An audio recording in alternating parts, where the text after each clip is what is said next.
Hi friends, मेरा नाम विक्रम श्रीवास्तव है और आपका हमारे YouTube channel my life math में बहुत बहुत स्वागत है। फ्रेंड्स, यूपी टेट 2020 की परीक्षा के लिए जो हम 30 लेक्चर्स का क्रैश कोर्स लेके आए हैं उसका ये लेक्चर नंबर 2 है, जिसमें हम लोग नंबर सिस्टम के 15 क्वेश्चंस को देखने वाले हैं। तो आप इस वीडियो को लास्ट तक बिना स्किप किए हुए जरूर देखें, जिससे कि आपको नंबर सिस्टम के जितने भी इंपॉर्टेंट क्वेश्चंस पूछे जाने वाले हैं या पूछे जा सकते हैं या पूछे गए हैं, वो सारे क्वेश्चंस हम आप लोगों से डिस्कस करेंगे। सभी टाइप के क्वेश्चंस को हम आप लोगों को बताएंगे, उसमें क्या ट्रिक होती है, कैसे क्वेश्चन को इजीएस्ट वे में सॉल्व किया जाता है बिना पेन और पेपर का यूज किए। तो आप इस वीडियो को लास्ट तक जरूर देखिएगा। अगर वीडियो हमारी अच्छी लगेगी तो आप इसे लाइक करिएगा और कमेंट बॉक्स में कमेंट जरूर करिएगा कि आपको ये वीडियो हमारी कैसी लगी, और आप इस वीडियो को अपने अपने दोस्तों को अधिक से अधिक शेयर जरूर करिएगा। आइए फ्रेंड्स, स्टार्ट करते हैं लेक्चर नंबर 2 का फर्स्ट क्वेश्चन। इससे पहले हम यूपी टेट पे फर्स्ट वीडियो बना चुके हैं। आपने लेक्चर फर्स्ट अगर नहीं देखा है तो उसकी लिंक मैं डिस्क्रिप्शन में दे दूंगा, आप उस वीडियो को देख लें, जिसमें हमने नंबर सिस्टम के ही 15 क्वेश्चंस जो इंपॉर्टेंट है वो बताए हैं। ये भी नंबर सिस्टम से ही 15 क्वेश्चंस रहेंगे। अगर आप बैंक की तैयारी कर रहे हैं या आपका कोई मित्र बैंक की तैयारी कर रहा है तो उसकी प्लेलिस्ट आप हमारे चैनल पे जाके IBPS RRB जो 2020 की परीक्षा सितंबर या अक्टूबर में होने वाली है उसके प्री एग्जामिनेशन की हम तैयारी करवा रहे हैं। मैं पर डे एक वीडियो यूपी टेट और एक वीडियो बैंक पर अपलोड करता हूं। तो आप अगर बैंक की तैयारी कर रहे हैं या आपका कोई मित्र तैयारी कर रहा है तो आप उस वीडियो को प्लेलिस्ट में जाके देखें। अगर आप यूपी टेट की तैयारी कर रहे हैं तो इसकी भी प्लेलिस्ट है, आप इसमें हम 30 लेक्चर्स जो 30 लेक्चर्स हैं 30 दिन के लिए उसका क्रैश कोर्स तैयार कर रहे हैं। 15 क्वेश्चंस का, हर लेक्चर में 15 क्वेश्चंस रहा करेंगे और वो इंपॉर्टेंट क्वेश्चंस पूरे सिलेबस को कंप्लीट करेगा, जिसमें सारे टाइप के सभी क्वेश्चंस आ जाएंगे, जिसमें हम आपको ट्रिक बताएंगे, तरीका बताएंगे कि कैसे ईजीएस्ट वे में आप एग्जाम को क्रैक करेंगे। तो आइए स्टार्ट करते हैं फ्रेंड्स आज के लेक्चर का पहला क्वेश्चन है कि 3 क्रमागत सम संख्याओं का योग 48 है, तो सबसे छोटी संख्या क्या होगी। इससे पहले के लास्ट लेक्चर में हमने बताया था कि जब इस टाइप से कोई क्वेश्चन होगा कि कुछ लिखा होगा क्रमागत सम संख्याओं या क्रमागत विषम संख्याओं का योग या गुणनफल कुछ भी लिखा है, तो जो भी लिखा है इस वैल्यू को आप ऊपर लिखिए। अपान में कितनी क्रमागत संख्याएं हैं, 3 है, तो इसका मतलब 3 से आप इसको डिवाइड कर दीजिए। यहाँ पे योग हो सकता है या तो यहाँ पे गुणनफल हो सकता है। जो भी लिखी है वैल्यू, इसको जितनी क्रमागत संख्याएं हैं उससे आप क्या कर दें, डिवाइड कर दें। तो यहाँ पे आप डिवाइड करेंगे कितना आ जाएगा, 16 आ जाएगा। अब देखिए कितनी क्रमागत संख्या है, 3, इसका मतलब आप 3 पॉइंट बना लीजिए। 3 पॉइंट यानी कि 3 क्रमागत संख्याएं थी, उनको हमने 3 पॉइंट से डिनोट कर दिया। अब ये जो वैल्यू आई है ये बीच वाली वैल्यू आती है, मध्य संख्या वाली वैल्यू आती है, इसका मतलब 16। अब चेक ये कर रहा है कि सम संख्या की बात कर रहे हैं या विषम संख्या की बात कर रहे हैं। तो सम की बात कर रहा है, इससे पहले 16 से पहले सम कौन सा आता है, 14 आता है। 16 के बाद कौन सा सम आता है, 18 आता है। तो अब इसमें जो क्वेश्चन पूछा कि यही 3 संख्याएं हैं, कुल मिला के जो हमसे क्वेश्चन पूछा जा रहा था कि 3 क्रमागत सम संख्याओं का योग 48 है, तो सबसे छोटी संख्या बताइए। ये तीनों संख्याएं हमारी आ गई। अब क्या पूछ रहे हैं, सबसे छोटी संख्या, तो इन तीनों में सबसे छोटी कौन है, 14 है। इसका मतलब ऑप्शन नंबर इसका 4th वाला सही हो जाएगा। आइए फ्रेंड्स क्वेश्चन नंबर 2 देखते हैं। क्वेश्चन है कि 5 क्रमागत सम संख्याओं का योग 80 है, तो सबसे बड़ी संख्या क्या होगी। ऑप्शन दिया है 12, 14, 18 और 20। तो क्या लिखा है, 5 क्रमागत सम संख्याओं का योग कितना है, 80 है। तो सबसे पहले आप 80 लिख लीजिए। कितनी क्रमागत संख्याओं की बात कर रहे हैं, 5, इसका मतलब कितना आ जाएगा, 16 आ जाएगा। जब भाग करेंगे तो कितना आ जाएगा, 16 आ जाएगा। अब कितनी क्रमागत संख्याओं की बात कर रहे थे, 5 की बात कर रहे हैं, तो 5 पॉइंट हम लोग बना लेंगे। 5 पॉइंट बन गए। इसमें जो ये वाली वैल्यू आती है वो मिड वाली वैल्यू आती है, यानी मध्य वाली वैल्यू आती है। इसका मतलब ये 16 हो जाएगा।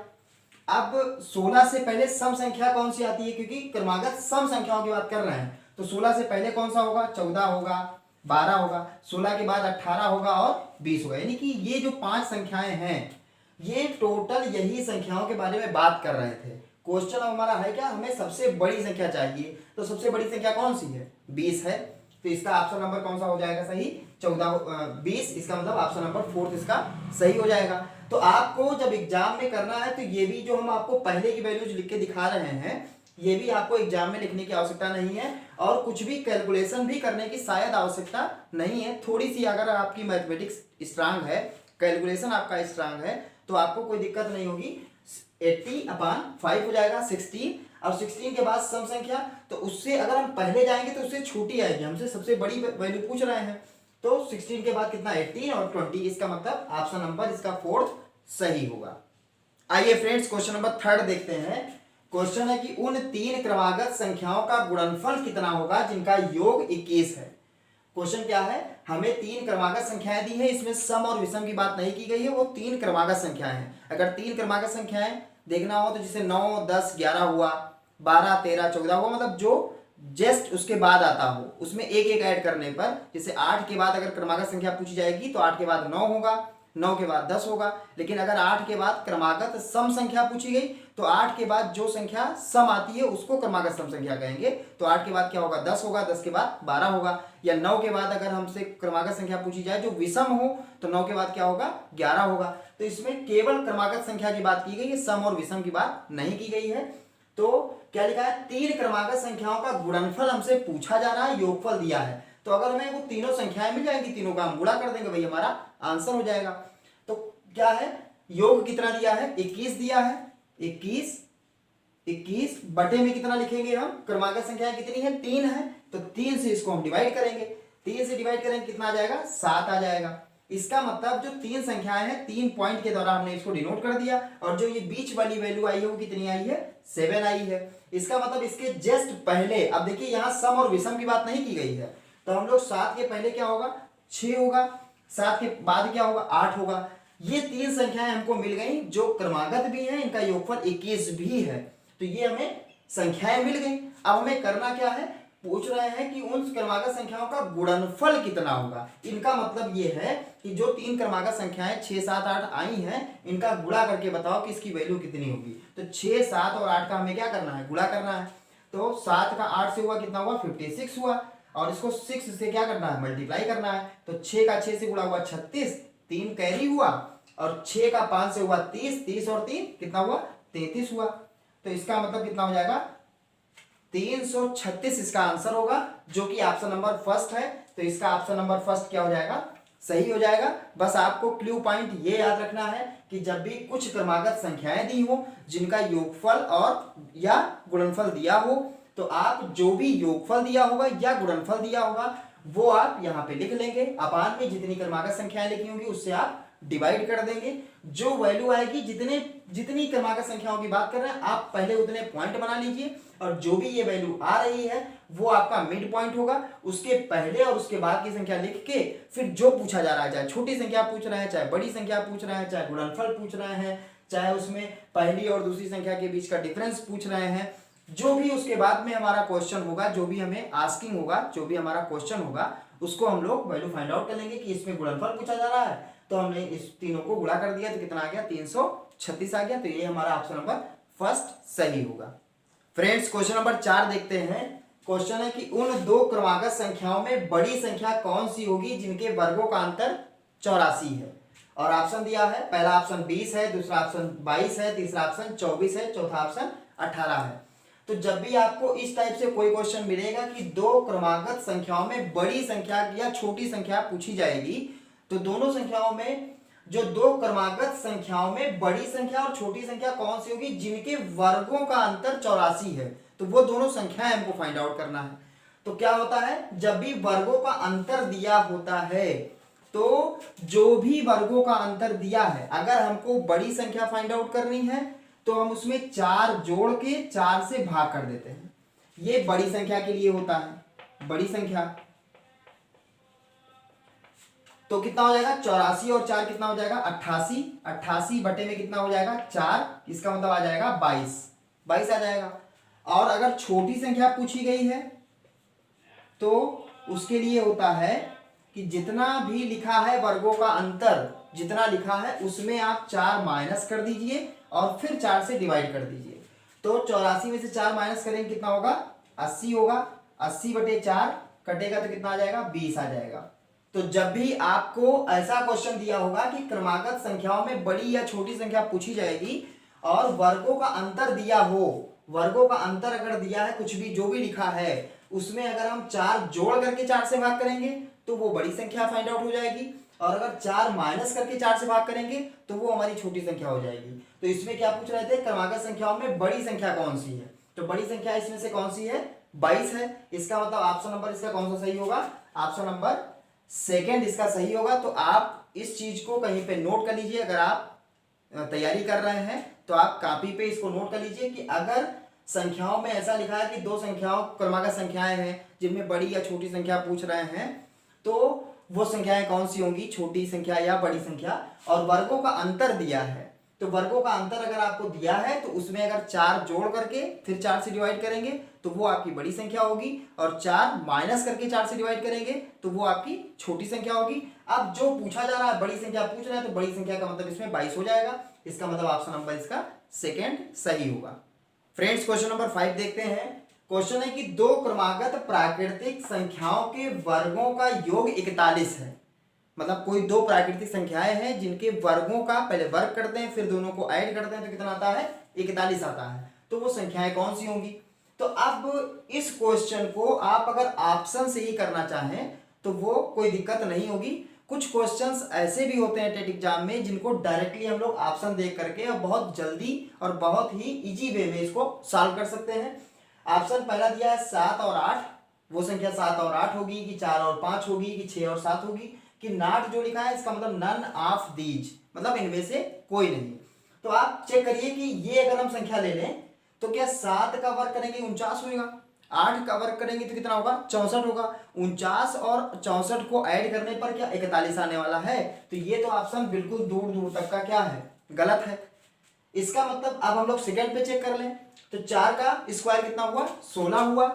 5 का स्क्वायर कितना हुआ, 25 हुआ। इनको ऐड करेंगे तो 6 और 5 11, 2 और 3 1 4। इसका मतलब कितना आ गया, 41 आ गया। तो हमसे वो संख्याएं पूछ रहे थे कि उन दोनों संख्याओं को बताओ वो कौन सी ऐसी संख्याएं हैं जिनका जब वर्ग करके और दोनों को जोड़ते हैं तो कितना आता है, 41 आता है। इसका मतलब 4 और 5 वो दोनों प्राकृतिक संख्याएं क्रमागत ऐसी होंगी कि जिनका वर्ग करके फिर दोनों को ऐड किया जाएगा तो कितना आएगा, 41 आएगा। तो इसका मतलब ये वाला ऑप्शन क्या हो जाएगा, आपका सही हो जाएगा। आप ऐसे देखिए कि 7 का स्क्वायर करेंगे 49, 49 में जब 36 जोड़ेंगे 6 का स्क्वायर तो क्या 41 आएगा। 49 अकेले ही 42 से 41 से ज्यादा है, तो इसका मतलब ये वाला ऑप्शन गलत है। और जब ये वाला सही मिल चुका है तो नन ऑफ दीज वाला भी ऑप्शन क्या होगा, गलत होगा। तो जैसे ही आप सही आंसर, चूंकि जानते हैं 4 ऑप्शंस जो दिए होते हैं उनमें से अगर एक सही मिल गया तो इसका मतलब है बिना कहे हम समझ जाते हैं कि बाकी के 3 ऑप्शन क्या हैं, वो गलत है। तो आपको एग्जाम में जब आप देखेंगे तो बहुत इजी वे में आप समझ जाएंगे कि यहाँ 7 का स्क्वायर 49 होगा। 49 वैसे ही 41 ज्यादा, उसमें कुछ ऐड किया जाएगा तब तो बहुत ज्यादा हो जाएगा। तो आप कुछ क्वेश्चंस ऐसे होते हैं जिनको हम लोग ऑप्शन की सहायता से बहुत इजी वे में उसको क्लिक करके चले आते हैं। तो इसका ऑप्शन कौन सा सही होगा, सेकंड वाला होगा। 4 और 5 वो क्रमागत संख्याएं होंगी जिनके वर्गों का योगफल कितना होता है, 41 होता है। फ्रेंड्स क्वेश्चन नंबर 6 देखते हैं। क्वेश्चन है कि यदि 7 के 3 लगातार गुणजों का योग 777 है तो सबसे छोटा गुणज होगा। तो अब क्या कह रहे हैं कि लगातार गुणज का मतलब क्रमागत गुणज। तो 3 क्रमागत संख्याओं का योग कितना है, 3 लगातार गुणजों का योग यानी गुणनफल कितना आ रहा है, 777 आ रहा है। तो क्या है, योग कितना आ रहा है, 777 आ रहा है। और कितने लगातार, 3 की बात कर रहे हैं तो 3 से आप इसको डिवाइड कर दें तो कितना हो जाएगा, 3 से 2 टाइम्स जाएगा, 1 बचेगा 17, 3 बचे 15, 2 बचेगा 27 और 3 का 9 से गुणा होगा 27 हो जाएगा। इसका मतलब जो 7 के 3 लगातार गुणज हैं उसकी जो हमें मध्य वैल्यू मिली है वो कितनी मिली है, 259। तो अब ये पूछना है सबसे छोटा, इससे पहले वाला छोटा होगा, इससे बड़ा, इससे बाद वाला क्या होगा, बड़ा होगा। तो इसके पहले हम कौन सी संख्या लिखेंगे, 258 लिखेंगे, 258 नहीं लिखेंगे, इसलिए चूंकि हमको क्या चाहिए, 7 का गुणज चाहिए। तो ये 7 का गुणज है, इसके पहले ऐसी संख्या चाहिए जो 7 का ही गुणज हो। तो इसके पहले 7 का गुणज कौन सा होगा, इसमें से आप 7 माइनस कर दीजिए। तो 259 में से 7 माइनस करेंगे कितना होगा, 252। और इसके बाद का अगर चाहिए होता तो उसमें 7 ऐड कर देते जो क्या होता, 7 का गुणज होता। तो इसमें जब ऐड करते कितना हो जाता, 266 हो जाता। तो इसमें हमसे पूछा क्या जा रहा है, सबसे छोटा गुणज कौन सा होगा। तो इसमें सबसे छोटा कौन सा है, 252 है। अब देखिए इसमें ऑप्शन तीनों दिए हैं, 266 भी दिया है, 259 भी दिया है, 252 भी दिया, आपको भ्रमित करने के लिए कि आप इसमें से कोई गलत सा ऑप्शन लगा के चले आए। तो इसमें सबसे छोटा गुणज पूछा जा रहा है, इसका मतलब सबसे छोटा गुणज कौन सा होगा, जो 7 का होगा, 252 होगा। इसका मतलब ऑप्शन नंबर इसका फर्स्ट सही होगा। फ्रेंड्स इस क्वेश्चन को देखते हैं। क्वेश्चन है कि दो संख्याओं का योग 30 है और उनका अंतर 6 है, तो छोटी संख्या ज्ञात कीजिए। तो सबसे पहले हम आपको इसका बेसिक मेथड बता दें कि कैसे आप सोचेंगे जब भी संख्याओं का योग और संख्याओं का अंतर दिया होगा।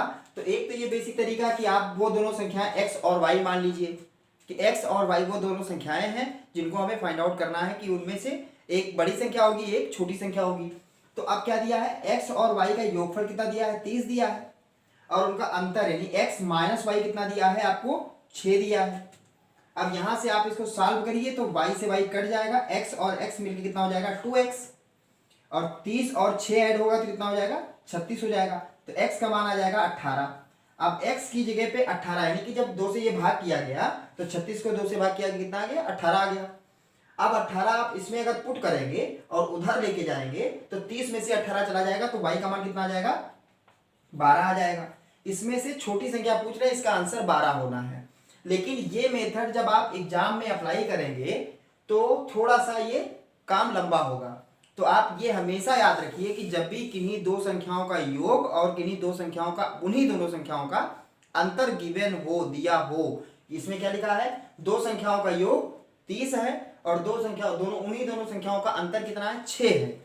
तो अगर आपको दोनों संख्याएं अलग अलग फाइंड आउट करनी हो तो आप हमेशा एक काम करिए कि जो बड़ी संख्या होगी वो उन दोनों का डायरेक्ट योगफल कर दीजिए। कितना होगा, 30 + 6 डायरेक्ट। ये सब आपको बेसिक मेथड अप्लाई नहीं करना है, इस बेसिक मेथड को आप छोड़ दीजिए। आपको क्या करना है, अगर आपको दो संख्याएं दी हैं जिनका योगफल दिया है और उन्हीं दोनों संख्याओं का अंतर दिया है, अगर आपको दोनों में से बड़ी और छोटी संख्या फाइंड आउट करनी है तो आप हमेशा क्या करेंगे, उन दोनों संख्याओं को जोड़ दीजिए। तो कितना हुआ, 36 हुआ, बटे में 2 कर दे, कितना हो जाएगा 18, वो आपकी बड़ी संख्या होगी। छोटी संख्या अगर आपसे पूछ रहे हैं तो क्या करना है, जो योग दिया है और इन दोनों का अंतर निकालिए, 30 और 6 का। 30 और 6 का जब अंतर निकालेंगे तो कितना होगा, 30 में से 6 घटाएंगे कितना आएगा, 24 आएगा। उसका आधा कर दीजिए यानी कि 2 से भाग कर दीजिए तो कितना आएगा, 12 आएगा। तो कितना हो जाएगा, 30 - 6 यानी कि 24, 24 बटे 2 यानी कि 12, 12 आपकी छोटी संख्या होगी। और अगर आप दोनों को जोड़ करके 2 से भाग करेंगे तो क्या होगा, बड़ी संख्या होगी। तो फिलहाल आपसे पूछ रहा है छोटी संख्या कौन सी होगी। छोटी संख्या फाइंड आउट करने के लिए पहले क्या करना है, 30 में से 6 घटा देना है, 24 हो जाएगा, और जितना होगा उसका आधा कर देना है, वही आपकी छोटी संख्या होगी। तो 30 - 6 यानी कि 24, 24 बटे 2 मतलब 12 हो जाएगा। इसका मतलब 12 वाला ऑप्शन लिखिए, इसका ऑप्शन नंबर सेकंड सही हो जाएगा। बेसिक मेथड ये है, लेकिन बेसिक मेथड आपको अप्लाई नहीं करना है। तो हमेशा आप जान लीजिए कि इन्हीं दो संख्याओं का योग और अंतर दिया है, आपको बड़ी संख्या चाहिए तो उन्हीं दोनों को जोड़ करके 2 से भाग कर दीजिए, और अगर आपको छोटी संख्या चाहिए तो दोनों का अंतर जो होगा यानी 30 - 6 उसको आप 2 से डिवाइड कर दीजिए तो वो आपकी छोटी संख्या होगी। तो वही प्रोसेस अप्लाई किया है हमने, 30 - 6 यानी 24, 24 बटे 2 मतलब 12 इसकी छोटी संख्या हो जाएगी। आइए फ्रेंड्स इस क्वेश्चन को देखते हैं। क्वेश्चन है कि दो संख्याओं का योग 50 है तथा उनका अंतर 8 है, तो बड़ी संख्या ज्ञात कीजिए। क्वेश्चन वही उसी टाइप का है जिसे अभी हमने लास्ट क्वेश्चन बताया है। क्या दिया है, दो संख्याओं का योग दिया है और उनका अंतर दिया है, हमसे बड़ी संख्या पूछ रहे हैं। तो क्या करा जाता है, जब बड़ी संख्या फाइंड आउट करनी होती है तो जो लिखा है योग और जो लिखा है अंतर, इन दोनों को आप ऐड कर दीजिए। तो 50 और 8 कितना हुआ, 58 हुआ, यानी 50 + 8 कितना हुआ, जितना भी होगा अपान में कितना हो जाएगा, 2 हो जाएगा। यानी कि अगर आपको किन्हीं दो संख्याओं का योग और उन्हीं संख्याओं का अंतर दिया है, बड़ी संख्या पूछ रहे हैं, तो आपको करना क्या है, योग और अंतर जो भी दिया है दोनों को आपस में जोड़ दो और 2 से डिवाइड कर दो। तो 50 और 8 मिलके हो जाएगा 58। 58 को जब आप 2 से डिवाइड करेंगे 2 टाइम्स जाएगा, 1 बचेगा 18 और ये हो जाएगा 29। इसका मतलब जो बड़ी संख्या होगी वो कितनी होगी, 29 होगी। अगर आपसे छोटी संख्या पूछी जा रही होती तो क्या करते हैं आप, 50 - 8 बटे 2 हो जाता, यानी कि उन्हीं दोनों संख्याओं का अंतर हो जाएगा अपान में 2। तो कितना हो जाएगा, ये हो जाएगा 42। 42 का जब 2 से भाग करेंगे तो कितना आ जाएगा, 21। ये आपकी छोटी संख्या हो जाएगी। तो फिलहाल आपसे इस क्वेश्चन में बड़ी संख्या के बारे में पूछा गया है, तो इसका मतलब 29 वाला ऑप्शन सही होगा। 29 जिस ऑप्शन में दिखाई देगा 29 का मतलब इसका ऑप्शन नंबर फर्स्ट सही होगा। आइए फ्रेंड्स क्वेश्चन नंबर 9 देखते हैं। क्वेश्चन है कि दो संख्याओं का योग 8 है तथा उनका गुणनफल 15 है, तो उनके व्युत्क्रमों का योगफल क्या होगा। तो सबसे पहले हम आपको इसका बेसिक मेथड थोड़ा सा बता दें कि कैसे आप एग्जाम में देखेंगे कि उनके व्युत्क्रमों का योगफल, वो दो संख्याएं हैं, हम वो दो संख्या क्या मानना है, एक्स और वाई मान रहे हैं। आप क्या कर रहे हैं कि उनका पहले व्युत्क्रम करना है, यानी कि उल्टा करना है, और उसके बाद उसका योगफल करना है। तो x का व्युत्क्रम कितना होगा, 1/x होगा।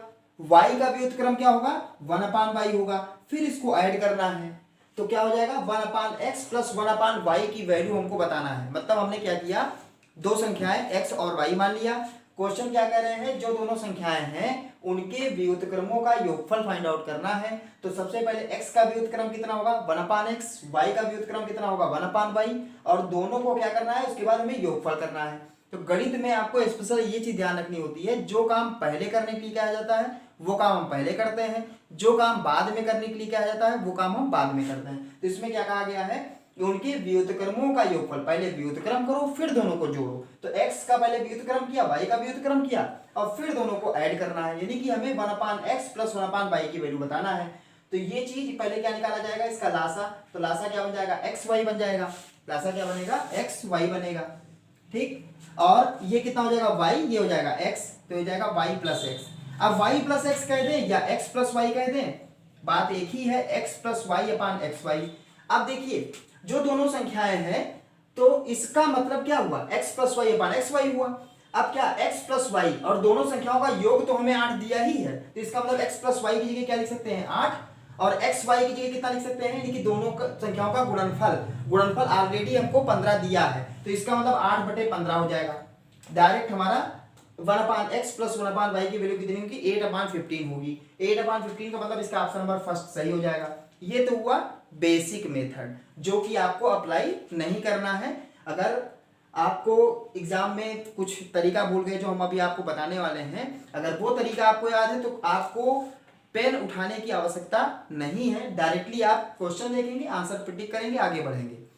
अब वो तरीका है क्या, जब भी आपसे व्युत्क्रमों का योगफल पूछा जाएगा, जब भी आपसे किसी क्वेश्चन में व्युत्क्रमों का, दोनों संख्याओं के व्युत्क्रमों का योगफल पूछा जाएगा, तो करना क्या होता है, जो योगफल दिया होता है और जो गुणनफल दिया होता है, योगफल जो दिया है वो लिख लें, अपान लगा दें, जो गुणनफल दिया है वो लिख लें, यही आपका डायरेक्टली आंसर हो जाता है। तो आपको ये चीज याद रखनी है कि जब भी आपसे व्युत्क्रमों का योगफल पूछा जाएगा, व्युत्क्रमों का योगफल, तो क्या करना होता है, जो दोनों संख्याओं का योगफल दिया है उसको ऊपर लिखेंगे, अपान में जो दोनों संख्याओं का गुणनफल दिया है उसको अपान में लिख देंगे, वही आपका आंसर हो जाएगा।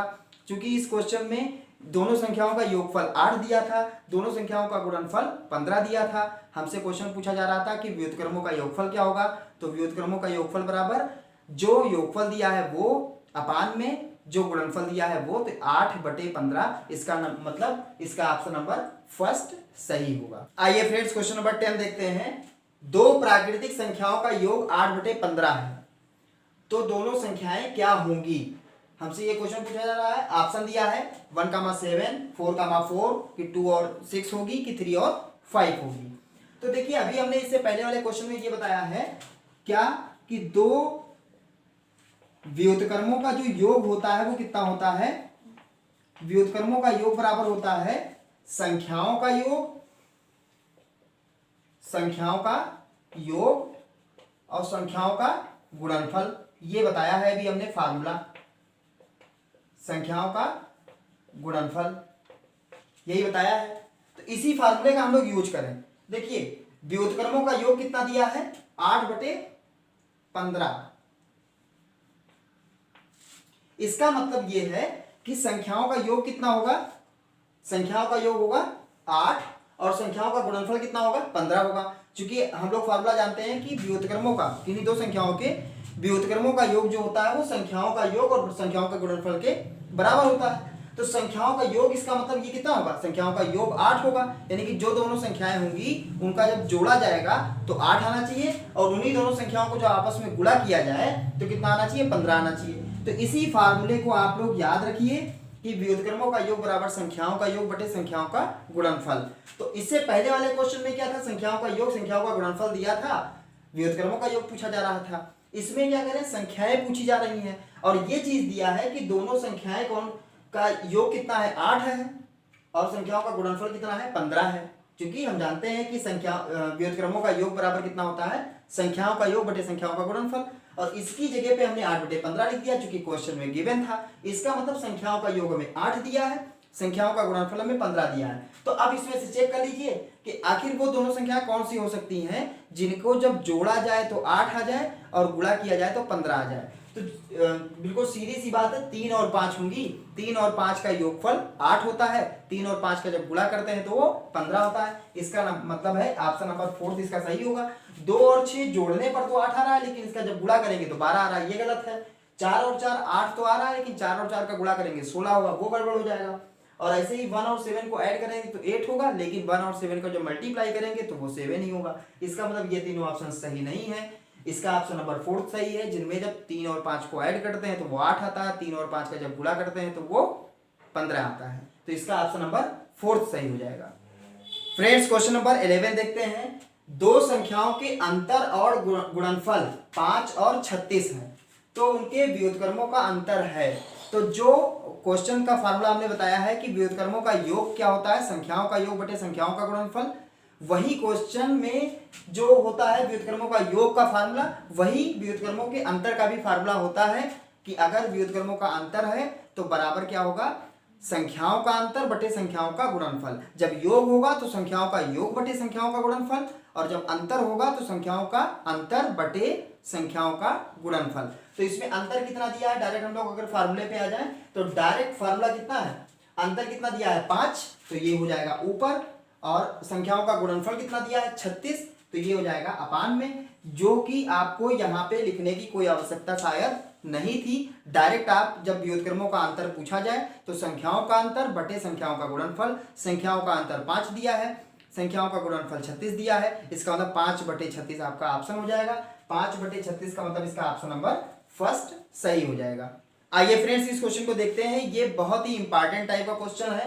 क्वेश्चन है कि यदि किसी संख्या को 25 से भाग दिया जाए तो शेष 8 बचता है, और यदि उसी संख्या को 5 से भाग दिया जाए तो शेषफल क्या बचेगा। मतलब कोई संख्या है जिस संख्या को 25 से जब डिवाइड किया गया तो शेषफल 8 बचा, अगर उसी संख्या को 5 से भाग दिया जाएगा तो शेष कितना बचेगा। क्वेश्चन ये है कि अगर कोई एक मान लीजिए कोई भी संख्या एक होगी जिसको जब 25 से डिवाइड किया गया तब तो शेषफल 8 बच रहा है, लेकिन अगर उसी संख्या को 5 से डिवाइड करेंगे तो शेषफल कितना बचेगा।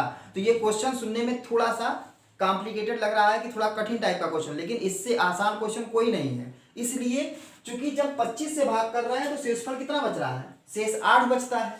अब 5 से डिवाइड करके बता रहे हैं उसी संख्या में, तब शेषफल कितना बचेगा।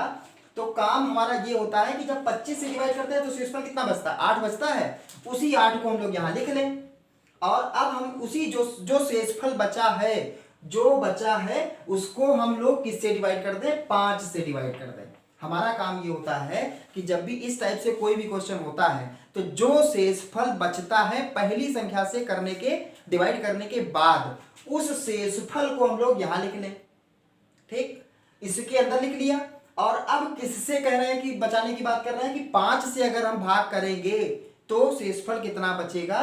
तो 5 से जो शेषफल है इसको डिवाइड कर दे 5 से, जो शेषफल है इसको डिवाइड कर दे 5 से, तो 1 टाइम जाएगा 5, इसका मतलब शेषफल कितना बचेगा, 3 बचेगा। तो आपको जब भी इस टाइप का कोई क्वेश्चन मिलेगा तो जब पहली संख्या से डिवाइड किया गया तो जो शेषफल बच रहा होगा सेकेंड टाइम में जब उसी संख्या को जिस संख्या से डिवाइड करना होगा तो शेषफल को 5 से डिवाइड करें, यानी कि 8 को 5 से डिवाइड करें, तो जो शेषफल आ जाए वही आपका आंसर हो जाएगा। तो शेषफल कितना आ रहा है, 3 आ रहा है, जो कि लिखने की शायद आवश्यकता इसलिए नहीं थी क्योंकि 8 को अगर हम लोग 5 से डिवाइड कर रहे हैं तो इजी वे में आप कह सकते हैं कि 8 को अगर 5 से डिवाइड करेंगे तो 3 शेषफल बचेगा। मन में ही इतना कैलकुलेशन तो आप कर ही सकते हैं, ये तो हम आपको समझाने के लिए लिख देते हैं ताकि आपको क्लियर हो जाए कि ये 8 कहाँ पे लिखा जाएगा, 5 कहाँ पे रहेगा, इसलिए हम लिख देते हैं। तो इसका ऑप्शन नंबर कौन सा सही होगा, ऑप्शन नंबर इसका सेकेंड वाला सही होगा, जो कि शेषफल कितना होगा, अगर 5 से उसी संख्या को डिवाइड करेंगे तो उसका शेषफल 3 बचेगा। फ्रेंड्स क्वेश्चन नंबर 13 देखते हैं। यदि किसी संख्या को 35 से भाग दिया जाए तो शेष 4 बचता है। यदि उसी संख्या के वर्ग को 5 से भाग दिया जाए तो शेषफल क्या होगा। मतलब क्वेश्चन ये कह रहे हैं कि यदि किसी संख्या को 35 से जब भाग दिया जाता है तब शेषफल उसका 4 बचता है। अगर उसी संख्या के वर्ग को 5 से भाग दिया जाएगा तब शेषफल कितना बचेगा। तो हमारा काम ये होता है जो पहली बार संख्या से डिवाइड करते हैं उससे कोई हमारा लेना देना नहीं होता। इस 35 से हमारा कोई लेना देना नहीं है, कुछ भी लिखा हो। शेष जितना बच रहा है उस पर हमारा कंसंट्रेशन होना चाहिए कि शेष कितना बच रहा है, 4। अब क्वेश्चन क्या कह रहे हैं, उसी संख्या के वर्ग को, तो 4 की बात करेंगे हम केवल, तो 4 का वर्ग कर दें, कितना हो जाएगा, 4 का वर्ग 16 हो जाएगा। अब वहां जो इससे पहले वाला जो क्वेश्चन था उसमें डायरेक्टली बात कर रहे थे कि अगर 25 से डिवाइड किया जाता तब 8 बचता है, तो 5 से डिवाइड करेंगे कितना बचेगा, तो इसलिए हमने डायरेक्ट 8 को 5 से डिवाइड कर दिया था। यहाँ पे क्या कर रहे हैं, उसी संख्या के वर्ग की बात कर रहे हैं, तो संख्या हमारी हम 4 लेंगे, इस 35 से हमारा कोई लेना देना नहीं है, तो 4 का स्क्वायर कर देंगे, कितना हो जाएगा, 16 हो जाएगा। और उसको 5 से डिवाइड करना है इसलिए हम 5 से डिवाइड कर दें, तो 5 से डिवाइड करेंगे कितना हो जाएगा, 3 टाइम्स जाएगा 15, 1 कैरी हो जाएगा, इसका मतलब 1 जो है इसका रिमाइंडर हो जाएगा, इस मतलब शेषफल हो जाएगा। तो एक जब हम लोग उसी संख्या के वर्ग को 5 से डिवाइड करेंगे तो शेषफल यानी कि रिमाइंडर हमारा कितना होगा, 1 होगा, जो कि इसका ऑप्शन नंबर 3 सही हो जाएगा। फ्रेंड्स क्वेश्चन नंबर 14 देखते हैं। कोई संख्या 25 से उतनी ही बड़ी है जितनी कि वह 41 से छोटी है, वो संख्या क्या है। मतलब हमें एक ऐसी संख्या फाइंड आउट करनी है जो 25 से उतनी ही बड़ी है जितनी कि 41 से छोटी है। तो इस क्वेश्चन के लिए एक तो हम ऑप्शन से ही कर सकते हैं। ऑप्शन से कैसे कर सकते हैं कि जैसे मान लीजिए हमने 28 आंसर सही मान लिया, तो 28 वाले को चेक करने के लिए कि ये ऑप्शन सही है या गलत है, तो चेक करें कि 28 25 से कितना बड़ा है, 3 बड़ा है, 41 से कितना छोटा है, 13, तो 3 और 13 ये बराबर नहीं हुआ। इसमें हमें वो वैल्यू चाहिए जो एक ऐसी संख्या जो 25 से उतनी ही बड़ी हो जितनी कि 41 से छोटी हो, तो 28 तो नहीं होगा। 31 पे चेक करते हैं, 31 क्या होगा, 25 से 6 बड़ी है 31 और 41 से 10 छोटी है, तो इसका मतलब बराबर नहीं है, इसका मतलब ये भी ऑप्शन क्या हुआ, गलत हो गया। 33 पे चेक करते हैं, 33 25 से 8 बड़ी है और 41 से 8 ही छोटी है, 8 है बड़ी है और 8 ही छोटी है, इसका मतलब 33 वाला ऑप्शन क्या हो जाएगा, सही हो जाएगा। और 35 पे चेक करते हैं, वो 25 से 10 बड़ी है और 41 से 6 छोटी है, इसका मतलब ये भी बराबर नहीं है, इसका मतलब ये तीनों ऑप्शन तो गलत हैं, ये वाला सही है। एक तो ये ऑप्शन से आप कर सकते हो। दूसरा जो तरीका है सबसे इजीएस्ट, अगर आपसे कोई क्वेश्चन पूछा जाए, अब यहाँ पे करना तो थोड़ा सा आसान हो गया, लेकिन अगर यही कोई बड़ी वैल्यू लिखी होती कि 4662, यदि कोई संख्या 4662 से उतनी ही बड़ी है जितनी कि 3996 से छोटी है, अगर इस टाइप से क्वेश्चन थोड़ी बड़ी वैल्यू में दे दिया जाए अगर आपको, तो शायद करने में आपको ऑप्शन से बहुत ज्यादा दिक्कत होगी।